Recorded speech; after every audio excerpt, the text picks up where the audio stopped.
నమస్తే తెలుగు వన్‌కి స్వాగతం. పెద్దల సభగా చెప్పుకునే రాజ్యసభకు వెళ్ళటానికి టీడీపీలో చాలామంది ఆశావహులు సిద్ధమై ఉన్నారు. మరొక్క కొన్ని గంటల వ్యవధి మాత్రమే ఉంది నామినేషన్ దాఖలు చేయటానికి టైము. ఈలోపు చాలామంది ప్రాబబుల్స్ పేర్లు వినపడతా ఉన్నాయి. కొంతమంది దాంట్లో సీనియర్‌లున్నారు. కొంతమంది బాగా జూనియర్‌లు గూడా ఉన్నారు. అసలు ఈ రాజ్యసభకి ఈసారి టీడీపీ ఏ ప్రాతిపదికన అభ్యర్థులను ఖరారు చేయబోతుంది? సీనియర్‌లందరిని పక్కన పెట్టి జూనియర్‌లు ప్రాబబుల్స్‌గా రావటానికి కారణాలేంటి? అసలు వాళ్ళందరికి కూడా ఎంపీ అభ్యర్థిగా అవకాశం దక్కే పరిస్థితులుంటాయా? తెలుసుకునే ప్రయత్నం చేద్దాం. మనతో సీనియర్ రాజకీయ విశ్లేషకులు కిలారి నాగార్జున గారున్నారు. సార్ నమస్తే. నమస్తే. ముఖ్యంగా ఈ రాజ్యసభ అభ్యర్థులకు సంబంధించినటువంటి అంశం రాష్ట్ర వ్యాప్తంగా ఎక్కడ చూసినా ఇదే చర్చ. అసలు ఆల్రెడీ జనసేన ఫైనల్ చేసేసింది. లింగమనేని రమేష్ గారి పేరు. హ్మ్. మా అభ్యర్థి ఈయనే అని. మిగిలిన 3 సీట్ల కోసమే పంచాయతీ టీడీపీలో. ఎప్పటికి ఈ వ్యవహారం తేలుద్ది? ఈ ప్రాబబుల్స్‌గా ఉన్నవాళ్ళు అసలు నిజంగా పెద్దల సభకి వెళ్ళాల్సిన అవసరం ఉందా? అంటే రాజ్యసభ ఎలక్షన్స్ వచ్చినప్పుడల్లా, రాజ్యసభ సీట్లు భర్తీ వచ్చిన ప్రతిసారి గూడా అది పెద్ద ఎత్తున చర్చకు దారితీస్తూ ఉంటుంది. చివరి నిమిషం వరకు అది తెమలదు. హ్మ్. మరీ ముఖ్యంగా తెలుగుదేశంలో చంద్రబాబు నాయుడు గారి వ్యవహార శైలి తెలిసిన వాళ్ళు ఎవరైనా సరే, ఆశావాహుల లిస్ట్ ఏమో చాంతాడంత పొడవు ఉంటుంది. హ్మ్. అక్కడ ఉండే సీట్లు రెండో, మూడో ఉంటాయి. హ్మ్. ఇప్పుడు జరుగుతున్న ఎలక్షన్స్ గనక తీసుకుంటే మొత్తం వచ్చే సీట్లు 4. 4. నాలుగిట్లో గూడా బీజేపీ గట్టిగా కూర్చొనుండుంటే, ఈ తెలుగుదేశానికొచ్చేది 2. హ్మ్. కానీ ఏదో లాస్ట్ టైమ్ మీకిచ్చాం గాబట్టి, ఈసారి మాకని జెప్పి కొంచెం గట్టిగా నిలబడి 3 తెచ్చుకున్నారు.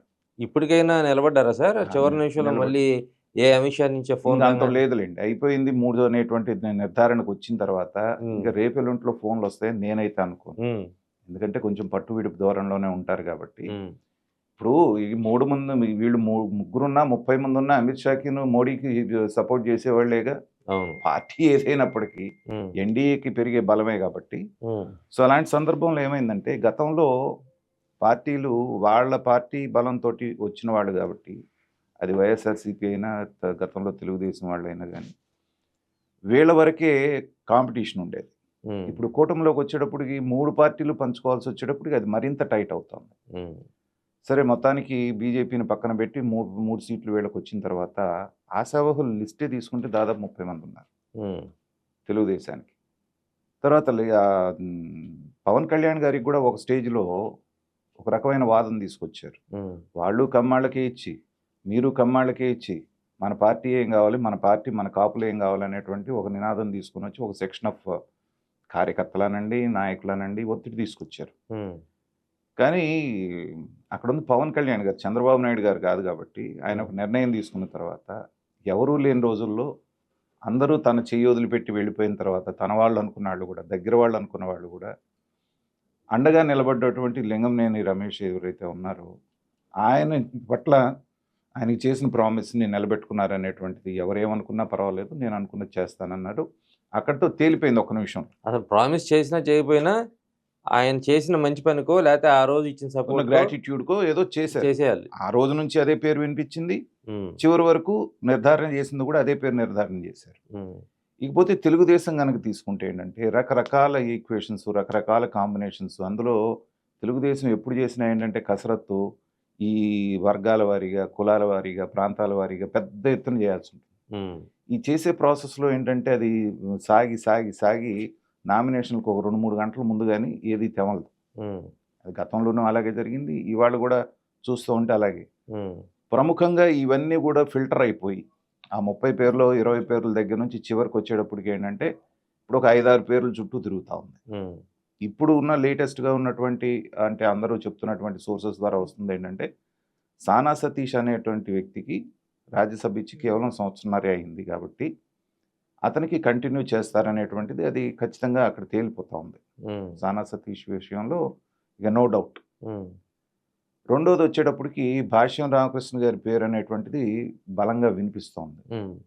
80% ఛాన్సెస్ ఆ రెండో సీట్‌కి ఆయనకే ఉన్నాయి. ఎందుకంటే ఆర్థికంగా గానివ్వండి, పార్టీకి బలంగా నిలబడటం కానివ్వండి, పైగా గుంటూరు ఆయన లోక్సభ ఆశించాడు ఆ రోజున. గుంటూరు ఎంపీ అన్నారు, నర్సరావుపేట ఎంపీ అన్నారు, ఏలూరు ఎంపీ అన్నారు. రకరకాలుగా అయిన తర్వాత 2014 నుంచి ఇదే పని. పని హ్మ్. దాదాపు 12 సంవత్సరాల నుంచి. హ్మ్. తర్వాత సమీకరణాలు పెమ్మసాని గారు ఇక్కడికి రావటం, తర్వాత ఇదంతా మన శ్రీకృష్ణదేవరాయలు అటు నుంచి ఇటు మారటంతో అవును. ఆయనకి చేయలేకపోయారు. చేయలేకపోయిన సందర్భంలో ఆయనకి ఇవ్వాలి అనేటువంటిది నిర్ధారణ. తర్వాత ఏంటంటే పెద్దల సభకి కావాల్సినటువంటి లక్షణం కూడా ఆయనకుంది. అవును. ఒక విద్యావేత్తగా ఎందుకంటే అక్కడికి పెద్దల సభకి పంపించాల్సింది ఎవరిని? పెద్దోళ్ళని. ఇంటెలెక్చువల్స్‌ని, మేధావులు అనేటువంటి వాళ్ళని కాస్త ఈ విద్యా రంగంలోనో, వైద్య రంగంలోనో, లేకపోతే కళారంగంలోనో ఇలా ప్రముఖులైనటువంటి వాళ్ళు, సమాజ సేవ చేసినటువంటి వాళ్ళు, వాళ్ళకి స్థానం కల్పించడం. అంటే వీళ్ళు డైరెక్ట్ ఎన్నికల్లో పాల్గొని రాలేనటువంటి వాళ్ళు. వాళ్ళ కోసం పెట్టినటువంటిది పెద్దల సభ. కింద అంటే సార్ అట్లా కూడా కాదు సార్. అంటే నేరుగా ఎన్నికల్లో పాల్గొని గెలవలేరు కాబట్టి వీళ్ళని ఇక్కడ పంపిస్తామంటే అది కూడా తప్పే. ప్రజా జీవితంలో ప్రజల మెప్పు పొందలేని వాళ్ళు పెద్దల సభకి ఎళ్లి మేము అక్కడేదో చేస్తామంటే అది కొంచెం ఆలోచించాల్సిన అంశమే. కాకపోతే మనం ఆలోచించుకోవాల్సింది ఏంటంటే పెద్దల సభ అంటే కొంచెం మేధస్సు వాడి అది ప్రజల సమస్యలు పరిష్కరించగలిగేది. లేదా సమాజంలో ఉన్నటువంటి సమస్యల పరిష్కారం కోసం పెద్దల సభను వేదికగా చేసుకొని హుందాగా మాట్లాడే వాళ్ళని పంపిస్తే ఆ బావుంటది. రోజున దానికి కారణం కూడా ఏంటంటే ఇప్పుడు హ్మ్. మనకి ఆంధ్ర రాష్ట్రంలో మొన్నటిదాకా పెద్ద ఆయన వావిలాల గోపాలకృష్ణ గారు లాంటి ఆయన ఉండేవారు. అవును. అవును. ఈ డబ్బుతో ముడిపడినటువంటి రాజకీయంలో ఆయన పోటీ చేసి మామూలుగా అసెంబ్లీకి వెళ్ళగలుగుతాడా? లేరు. వెళ్ళలేరు. లేరు కదా! హ్మ్. కానీ ఆయన సమాజానికి చేసినటువంటి ఎంతో సేవ, ఆయనకున్నటువంటి మేధస్సు ఇవన్నీ గుర్తించినప్పుడు ఏంటంటే, అలాంటి వాళ్ళ సేవలు వృధాగా పోకూడదనే ఉద్దేశంతోటి ఇక్కడ కౌన్సిల్ అని చెప్పేసిని అక్కడ రాజ్యసభ అనేటువంటిది చేశారు. కాదు సార్ మీరిప్పుడు అంటున్నప్పుడు కూడా నేను లేరని చెప్పాను గదా! మీరు డబ్బుతో పోటీ పడి ఎన్నికలు చేయగలుగుతారని నేను లేరని చెప్పాను. హ్మ్. ఆ లేరని చెప్పిన తర్వాత ఒక క్షణం ఆలోచిస్తే బాధేస్తుంది. మరి నిజమే. ఎందుకంటే లేరని నేను మీడియాలో ఉండి నేనే ఆ మాట చెప్తే, హ్మ్.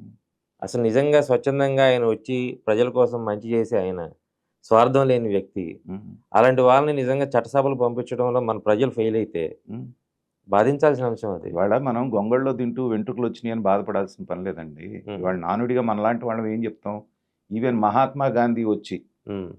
ఇవాళ ఈ పార్లమెంటు కాన్స్టిట్యున్సీలో పోటీ చేసినా, ఆయన దగ్గర కూడా డబ్బులు తీసుకోకుండా వేయరు వీళ్ళు. అసలు రాజ్యాంగ నిర్మాత అంబేద్కర్ గారినే ఓడించిన అంబేద్కర్ ఘనత. గారు చేసినటువంటి ఆ రోజుల్లోనే. ఆ రోజుల్లోనే. కాబట్టి ఏంటంటే ప్రజాస్వామ్యంలో ప్రజలు ఎప్పుడు ఎలా స్పందిస్తారనేటువంటిది, దేనికి స్పందిస్తారనేటువంటిది. ఇప్పుడు హ్మ్. మీకు గతంలో చూసాం. ఉల్లిపాయల ధరలు పెరిగినందుకే ఒక గవర్నమెంట్ పడిపోయింది మనకి. అవును. సో, అది దేశంతో ముడిపడ్డది కాదు. వాళ్ళ వాళ్ళ యొక్క భావోద్వేగాలు.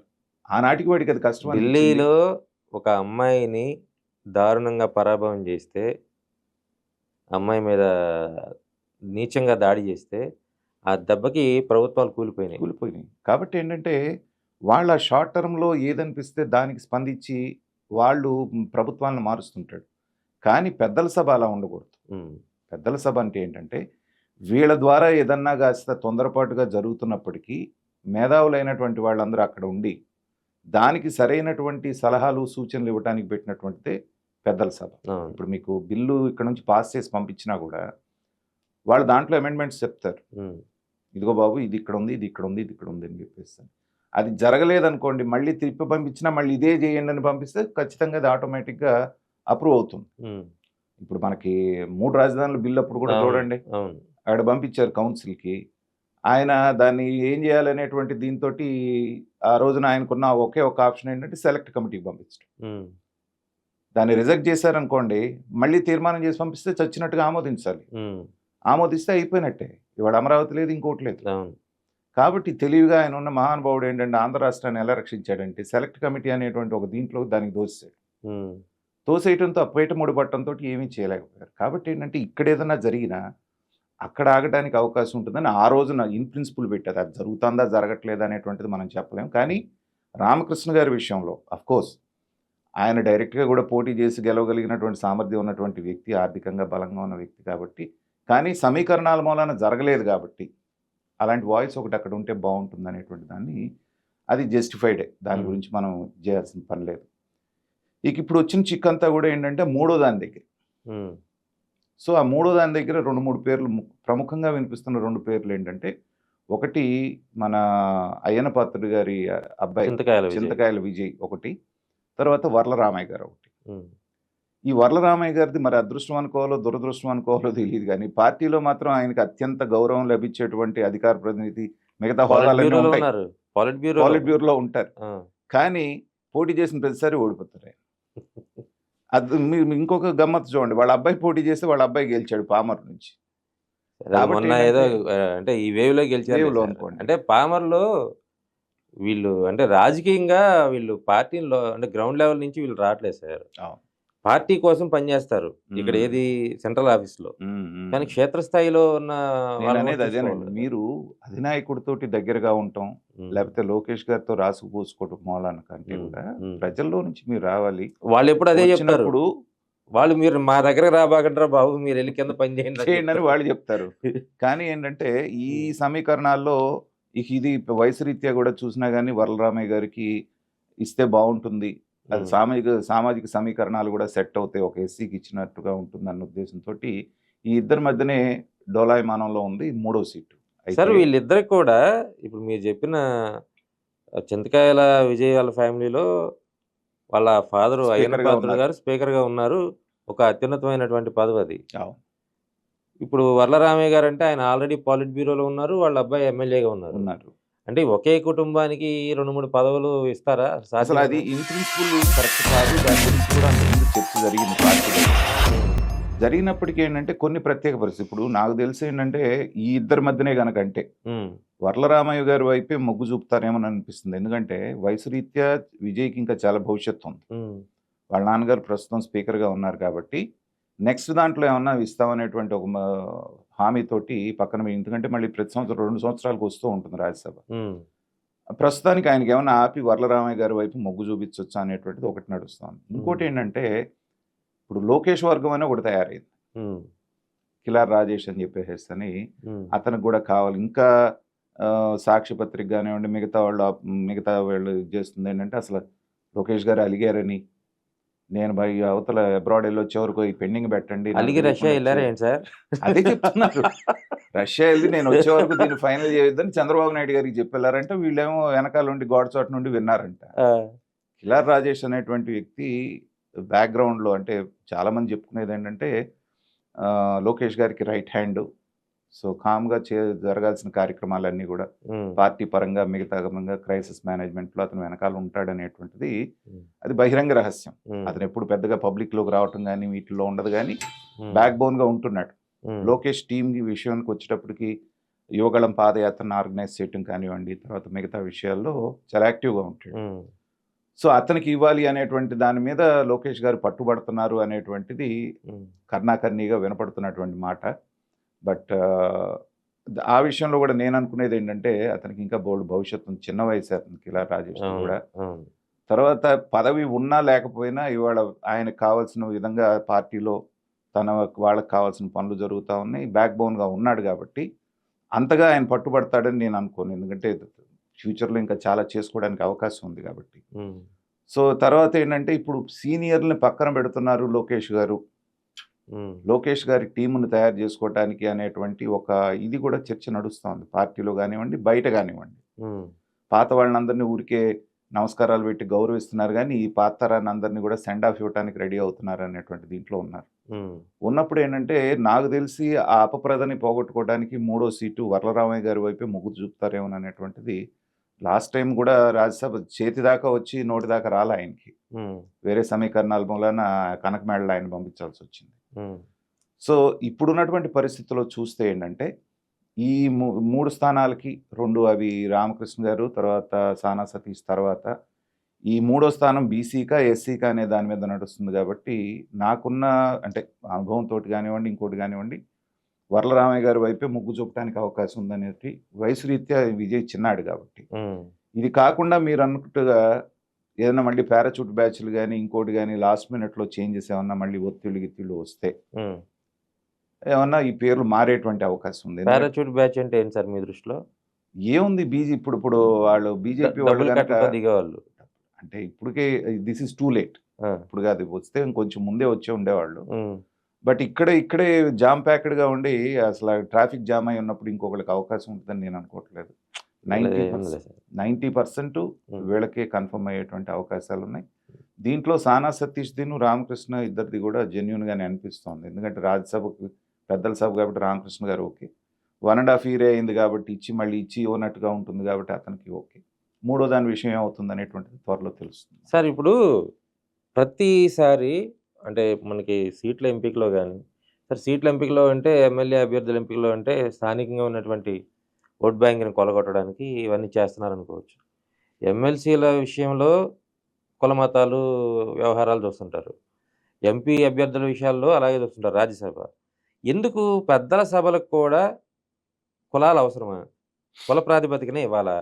లేదు ఒక పలానా కులంలో ఒక ముగ్గురు నలుగురు మంచి మేధావులు ఉన్నారనుకోండి సార్, వాళ్ళకి ఎక్కువ మందికి ఇవ్వడం తప్పా? ఎందుకు కుల ప్రాతిపదికనే ఇవన్నీ చూస్తున్నారు? అవునన్నా కాదన్నా రిజర్వేషన్లు 10 సంవత్సరాలకు మించి కంటిన్యూ చేయొద్దన్న అంబేద్కర్ గారిని ఇప్పుడు అందరూ కూడా గొప్పగా అంబేద్కర్ రాజ్యాంగం అని మాట్లాడతారు. ఆయన దీన్ని ఎంకరేజ్ చేయలే రిజర్వేషన్స్ని. ఒక 10 ఏళ్ళు పెట్టండి, కాస్త వాళ్ళకి హ్యాండ్ హోల్డింగ్ ఇచ్చి పైకి వచ్చిన తర్వాత నార్మల్గా వాళ్ళని కూడా ఇచ్చేయండి అంటే ఈ పార్టీ ఆ పార్టీ అని లేకుండా బీజేపీతో సహా ఇవాళ వరకు రిజర్వేషన్స్ గురించి మాట్లాడదు. నంబర్ 1. ఏది ఆలోచించినా ఇవాళ నిన్న బీసీ నాయకుడు ఒక అతను రిటైర్డ్ ఐఏఎస్ అనుకుంటున్నాను, ఒక చార్ట్ వేసి చూపించాడు కులాలు ఎలా ఉందని. మీరు చూసారో లేదో? బీసీలు 50%, కాపులు ఇంత శాతం వేసుకొని వస్తే రెడ్లు ఉన్నటువంటి వాళ్ళు 5%, కమ్మలు ఉన్నది 3%. కానీ ఎమ్మెల్యేలుగా వచ్చేటప్పటికి రెడ్లు 32 మందో 33 మందో ఉన్నారు, కమ్మలు 35 మంది ఉన్నారు. సో ఈ సమీకరణాలు వచ్చినప్పుడు మెజారిటీ ఆఫ్ ద ఎమ్మెల్యేస్ ఎవరున్నారు? ఆ 2 సామాజిక వర్గాల్లో ఉన్నారు. కానీ వీళ్ళని కూడా అకామిడేట్ చేయాలన్న ఉద్దేశంతో ఏంటంటే వాళ్ళకి ఎంత సీనియారిటీ ఉన్నా ఎంత సమర్థత ఉన్నా దాన్నంతా తీసి పక్కన పెట్టి కూర్పులో ఇదిగో వీళ్ళకింత అని చేయాల్సి వచ్చినప్పుడు ఏంటంటే అంటే వాళ్ళల్లో సమర్థులు లేరని కాదు, కానీ ఒక్కొక్కసారి సమర్థత విషయంలో కాంప్రమైజ్ అవ్వాల్సి వస్తుంది. సపోజ్ ఇప్పుడు ధూళిపాళ నరేంద్ర గారిని తీసుకోండి, బుచ్చే చౌదరి గారిని తీసుకోండి, ఇలాంటి వాళ్ళు ఒక 5-6 ఉన్నారు. ప్రతిసారి ఈ సామాజిక సమీకరణాలే వాళ్ళకి అడ్డం పడ్డప్పుడు ఏమవుతుందంటే అలాంటి అనుభవజ్ఞుల సర్వీసెస్ వాడుకోలేనటువంటి పరిస్థితి వస్తుంది. తర్వాత రిజర్వేషన్స్ ఉన్నాయి కాబట్టి ఇది ఆ మాత్రం అన్నా వాళ్ళు వస్తున్నారు కాబట్టి కొన్ని సందర్భాల్లో మైనారిటీ వాళ్ళకి ఇవ్వాలి అంటే వెతుక్కోవాల్సి వస్తుంది. మైనారిటీలో ఒక మినిస్ట్రీ ఇవ్వాలంటే ఒకళ్ళారా గెలుస్తున్నారు వాళ్ళు. సో వాళ్ళ దామాషా ప్రకారంగా ఇవ్వాలి అంటే అయ్యే పనేనా? కాబట్టి ఏంటంటే మరీ మన రాష్ట్రంలో ఇది ఎక్కువగా ఉంది. మీరు గమనిస్తే తెలంగాణలో కానివ్వండి మిగతా చోట్ల కులాల గురించి ఆ విషయం వచ్చినప్పుడు అనుకుంటారే కానీ ఇంత కూర్పు విషయానికి వచ్చేటప్పటికి అసలు ఇప్పుడు చిరంజీవి గారు పార్టీ పెట్టారు, అలా పార్టీనే వాళ్ళ గురించి పెట్టినట్టుగా ఆయన మాట్లాడారు ఆ రోజున. సామాజిక న్యాయం అనేటువంటి దాంతో సామాజిక న్యాయం ఎక్కడ జరగట్లేదు. చక్కగా వాళ్ళకున్న రిజర్వేషన్ వాళ్ళకి ఇస్తున్నారు. కొన్ని పదవులు కూడా తీసుకొచ్చి వాళ్ళకి మంచి పదవులు అలాంటి వాళ్ళకి ఇచ్చామనిపించుకోవడానికి ఇస్తున్నారు. ఇలాంటి విషయంలో మీరు అడిగినట్టుగా ఏంటంటే సమర్థత అనేటువంటిది కొన్ని చోట్ల అన్ని చోట్ల నేను అన్న మరుగున పడుతుంది. ఆ రోజున జిఎంసి బాలయోగి గారిని ఇచ్చారు. ఆయన స్పీకర్ అయ్యే నాటికి అసలు ఆయనకి ఇంగ్లీష్ కూడా సరిగా రాదు. అందరం అనుకున్నాం ఆ రోజున ఈ కుల సమీకరణాల మూలాన్ని వెళ్ళాడు కదా ఈయన, అసలు అది ఎలాంటి స్థానం, అది అవసరమైతే ప్రైమ్ మినిస్టర్ని కూడా కూర్చోనేటువంటి స్థానం కదా, ఏం చేస్తారు అనుకున్నాం. కానీ నేర్చుకున్నాడు, సమర్థుడయ్యాడు, తనదైనటువంటి మార్క్ క్రియేట్ చేసుకోగలిగాడు. నేను అదే అడుగుతున్నాను. ఒకవేళ బాలయోగి గారి లాంటి ఒక గొప్ప మనిషి ఉంటే, అలాంటి వాళ్ళు ఎస్సీ సామాజిక వర్గం నుంచి ఒక 10 మంది ఉంటే ఎస్సీలకే ఇవ్వండి అందరికీ. అంతే, ఎవరైతే సమర్థులు ఉంటారో వాళ్ళకే ఇవ్వండి. అంతేగాని రేషియో లేకుండా. లేదు, వేరే ఒక కమ్యూనిటీ ఉంది, కాపు సామాజిక వర్గం ఉంది, దాంట్లో బాగా బలమైన వాయిస్ వినిపించే వాళ్ళు ఉంటారు, వాళ్ళకి 2-3 ఇవ్వండి. కాదు ఒకటి ఎస్సీకి ఇవ్వాలి, ఒకటి బీసీకి ఇవ్వాలి, అయ్యయ్యో లేదు మళ్ళీ కాపులకి ఇవ్వకపోతే అన్యాయం జరిగినట్టుంది అంటే ఒక రాజ్యసభ సీట్ ఇవ్వకపోతే కాపులకైనా కమ్మలకైనా లేకపోతే ఎస్సీలకైనా అన్యాయం జరిగిపోయినట్లు. సీట్ ఇస్తే వాళ్ళని ఏదో ఉద్ధరించినట్టు పడేసినట్టు కాదు కదా. అలాగే మీరు రిజర్వేషన్ గురించి మాట్లాడుతున్నారు. మరి మహిళా రిజర్వేషన్ గురించి మొన్నే డిక్లరేషన్ ఇచ్చారు అవును. 33%. అవును. మరి ఈ రాజ్యసభలో కూడా ఇవ్వాలి వాళ్ళకి. ఇస్తారు అనుకున్నారు. ఆ. బట్ అభ్యర్థులు లేరా? అభ్యర్థులు చాలా మంది ఉంటారు, దొరకకుండా ఉండరు. ఆల్రెడీ ఆవిడ మన ఆవిడ ఉన్నారు కదా, మన భారత్ బయోటిక్ ఆవిడ ఆ. అనుకున్నారు. ఉమ్. కానీ ఇక్కడే కొండవీటి శాంతాడంత క్యూ ఉంది కదా, వీళ్ళని ఉమ్. కాదని మళ్ళీ కొత్త వాళ్ళని తీసుకొస్తే అది కొత్త తలని ఎత్తుకున్నట్టుగా అవుతుంది అనేటువంటిది. ఉమ్. మరి అది ఇప్పుడైతే రేస్లో మరి కనిపించట్లా. ఉమ్. మొన్న ఏదో కర్ణాకర్ణిగా వాళ్ళు అనుకున్నారే కానీ ఉమ్. నెక్స్ట్ టైం ఏమన్నా చేస్తారేమో చూడాలి. ఉమ్. లేదు మేము నెక్స్ట్ ఎలక్షన్లో అన్నారు కాబట్టి అప్పటి నుంచి చూద్దాంలేని దీన్ని ఏమన్నా పక్కన పాస్ పెట్టారేమో అన్నట్టు చూడాలి. ఉమ్. బట్ ఏదైనా మనలాంటి వాళ్ళని కోరుకోవాల్సింది ఏంటంటే అట్లీస్ట్ మిగతా దాంట్లో మీ ఇష్టం, ఉమ్. లోకల్ స్థానిక సంస్థల ఎన్నికల్లో, మిగతా వాటిల్లో, అసెంబ్లీలో, మిగతా వాటిలో చేసిన రాజ్యసభ విషయంలో అయినా సరే వాళ్ళ కులం ఏంటనేది చూడకుండా మేధావి వర్గానికి వాళ్ళ ఆర్థిక దీంతో సంబంధం లేకుండా చేస్తే బాగుంటుంది అనేటువంటిది కామన్ మ్యాన్ కోరుకుంటున్నాడు. సార్ దాన్ని- దాంట్లోనే ఇంకో చిన్న అంశం సార్, రాజ్యసభకు పంపించే వాళ్ళని కేవలం పార్టీ ప్రాతిపదికనే చూడాలా, లేదంటే ఇప్పుడు మన ఆంధ్రప్రదేశ్లో మీరు చెప్పినట్టుగా మన వాళ్ళు మహిళలు చాలామంది ఉన్నారు, లేదా సమాజంలో మేలు చేసేవాళ్ళు, సామాజిక సేవ చేసేవాళ్ళు, అటువంటి వాళ్ళని పిక్ చేసి రాజ్యసభకు పంపిస్తే బాగుంటుందా? ఇప్పుడు మీరు అన్నదానికి ఒకటే సమాధానం కృష్ణ గారు. ఉమ్. లోక్సత్తా జయప్రకాష్ నారాయణ గారితో 2 సంవత్సరాలు నేను కలిసి ట్రావెల్ చేశాను. ఉమ్.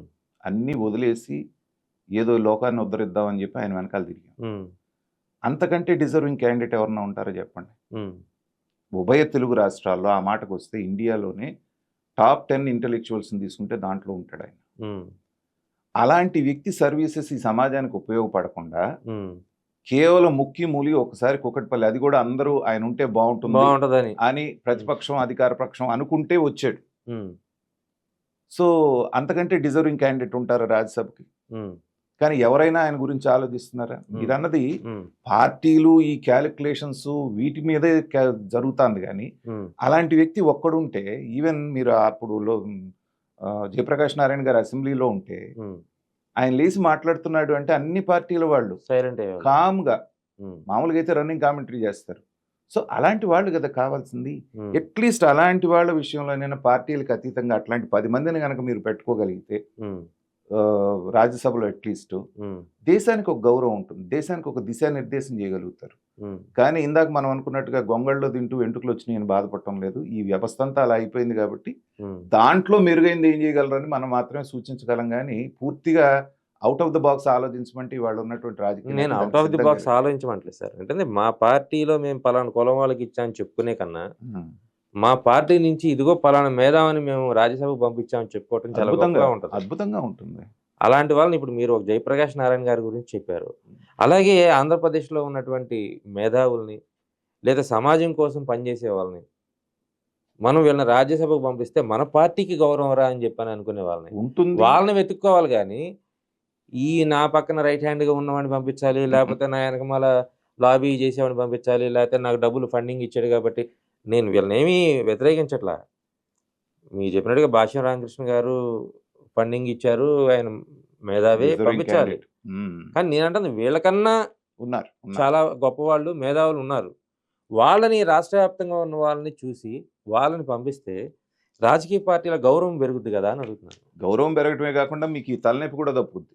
వీళ్ళందరినీ బొద్దుగించుకొని వీళ్ళందరినీ ఇది చేసుకునే బదులయ్యా మీరందరు కాదు, మీకు ఎదురిగి లోక్సభలో మిగతా వాటిలో చూసుకుందాం, అట్లీస్ట్ మనం బయట వాళ్ళని మేధావిని ఒకరిని పంపించామని చెప్పేసి అంటే ఇక్కడ ఒత్తిడి తప్పుతుంది. ఒక మంచి పని చేసి ఒక నేను జనసేన అభ్యర్థిని వ్యతిరేకించను, కానీ జనసేన నుంచి అది ఎక్స్పెక్ట్ చేశా.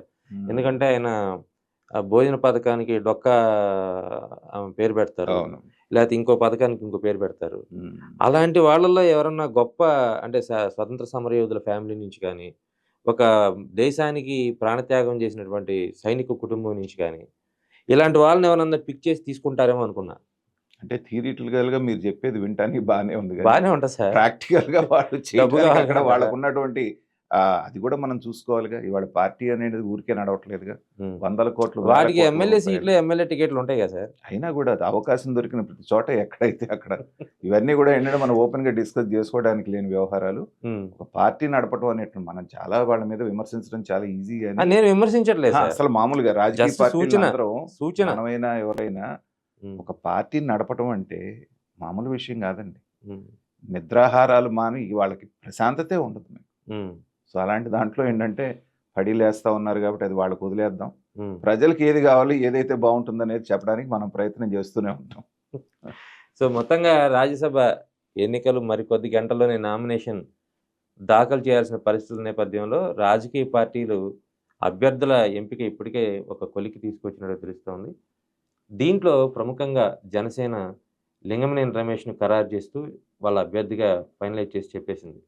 ఇక మిగతా 3 సీట్లు ఏవైతే ఉన్నాయో 3 స్థానాలు వీటికి సంబంధించినటువంటి తుది కసరత్తు కూడా టీడీపీ పూర్తి చేసింది. ఇప్పటికే దానికి సంబంధించిన నామినేషన్ల ఆహ్, దీనికోసం అంటే వాళ్ళు దరఖాస్తు దీనికోసం వాళ్ళ పేర్లు కూడా పరిశీలనలోకి తీసుకుంది. ఎమ్మెల్యేల చేత వాళ్ళ ప్రపోజల్స్ కూడా పంపించినట్లుగా తెలుస్తోంది. అయితే ఈ చివరి ముగ్గురు పేర్లలో ఎవరి పేర్లు బయటకొస్తాయి, ఎవరి పేర్లు తెర మరుగున పడిపోతాయి అనేటువంటి అంశం బహుశా సోమవారం ఉదయానికి గానీ తుది నివేదిక వచ్చేటువంటి అవకాశం లేదనేది టీడీపీ వర్గాలు భావిస్తున్నాయి. ఈ నేపథ్యంలో అంటే కూటమిలో ఉన్నటువంటి అభ్యర్థులు ఎవరైతే ఉన్నారో వాళ్ళందరూ కూడా తమ తమ ప్రయత్నాలు చేస్తూ ఉన్నారు. కానీ అంతిమంగా ఒక బెస్ట్ టీమ్‌కి అంటే ఆహ్, నిజమైన సమాజ సేవ చేసే వారికి ఎంపీగా రాజ్యసభకి, పెద్దల సభకు పంపిస్తే ప్రజలకి మేలు జరుగుతుందనేది మాత్రం సమాజం అనేక సార్లు చెప్తూ వస్తుంది. దాన్ని ఈసారైనా రాజకీయ పార్టీలు ముందుకు తీసుకెళ్తాయా లేదనేది చూడాలి.